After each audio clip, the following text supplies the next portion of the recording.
यह कहानी है सेकेंड वर्ल्ड वॉर के दौरान की, जब ब्रिटिश जंगी कैदियों का एक ग्रुप कर्नल निकोलसन की क़यादत में थाईलैंड के एक जापानी कैदी कैंप पहुंचता है।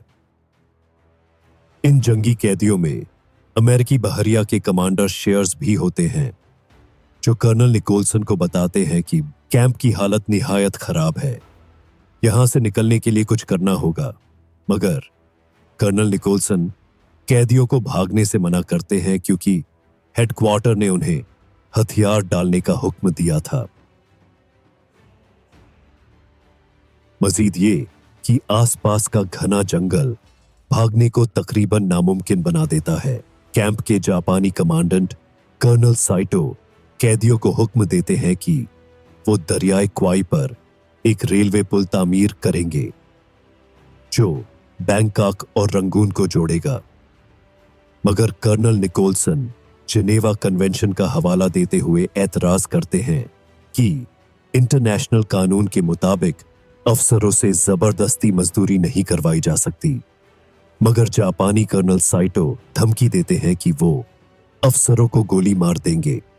लेकिन ब्रिटिश मेडिकल अफसर मेजर क्लिप्टन उन्हें खबरदार करते हैं कि बहुत ज्यादा गवाह मौजूद हैं। अगर वो ऐसा करते हैं तो इंटरनेशनल कानून के मुताबिक उनको सजा मिल सकती है। मगर जापानी कर्नल साइटो उन्हें सजा के तौर पर एक छोटे से पिंजरे में कैद कर देते हैं और कर्नल निकोलसन को ममार पीटकर लोहे के डिब्बे में बंद कर दिया जाता है।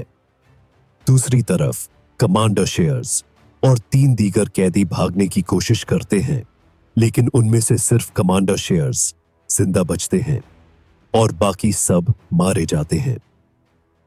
कमांडर शेयर्स जख्मी होकर एक थाई गांव पहुंचते हैं, जहां मकामी लोग उनकी मदद करते हैं और वो ब्रिटिश फौज के पास चले जाते हैं। दूसरी तरफ पुल की तामीर, नाकिस जापानी इंजीनियरिंग और कैदियों की सुस्त रफ्तारी की वजह से बुरी तरह मुतासिर होती है। जापानी कर्नल साइटो कर्नल निकोलसन को बताते हैं कि अगर पुल मुकर्रर वक्त पर मुकम्मल न हुआ तो वो रिवायती हाराकिरी खुदकुशी करेंगे। कर्नल निकोलसन कैदियों के काम को देखकर दंग रह जाते हैं और वो इसे ब्रिटिश फौज की काबिलियत का इम्तिहान समझते हैं। पुल की सही डिजाइनिंग और जल्द से जल्द तामीर का हुक्म देते हैं, लेकिन ब्रिटिश जंगी कैदी इसे दुश्मन के साथ ताउन करार देते हैं। कर्नल निकोलसन की जिद इस हद तक बढ़ जाती है कि वो अपने अफसरों को भी पुल के काम के लिए भेज देते हैं।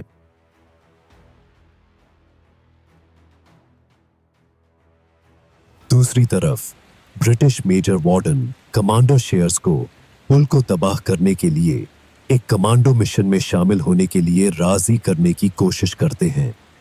कमांडर शेयर्स इनकार करते हैं, मगर फिर राजी हो जाते हैं। मेजर वार्डन, कमांडर शेयर्स और 2 दीगर अफराद चैपमैन और जॉयस थाईलैंड में पैराशूट के जरिए उतरते हैं।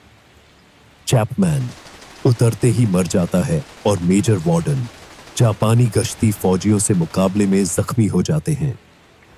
खन याई नामी एक गांव का सरदार और कुछ थाई औरतें मेजर वार्डन, कमांडर शेयर्स और जॉयस को दरिया तक ले जाते हैं।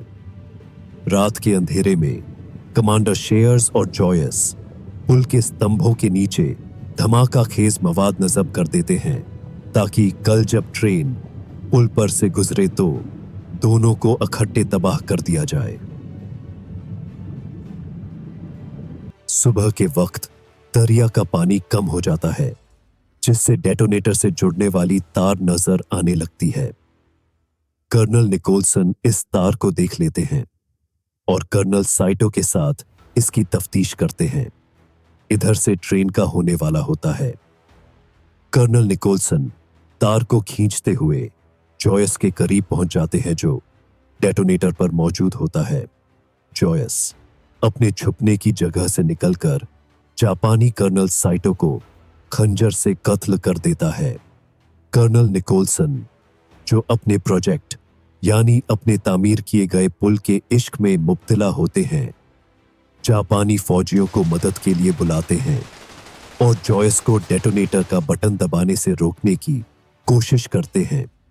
जापानी फौजी जॉयस को गोली मार देते हैं और कमांडर शेयर्स दरिया तैरकर पुल को धमाके से तबाह करने की कोशिश करते हैं, लेकिन वो भी जापानी फौजियों की गोलियों का शिकार बन जाते हैं। कमांडर शेयर्स को पहचानकर कर्नल निकोलसन दुख और सदमे से पुकार कर कहते हैं, यह मैंने क्या कर दिया। इधर मेजर वार्डन एक मोर्टार फायर करते हैं, जिसकी जद में आकर कर्नल निकोलसन शदीद जख्मी हो जाते हैं। कर्नल निकोलसन जख्मी हालत में डेटोनेटर के पास जाते हैं और बटन दबा देते हैं।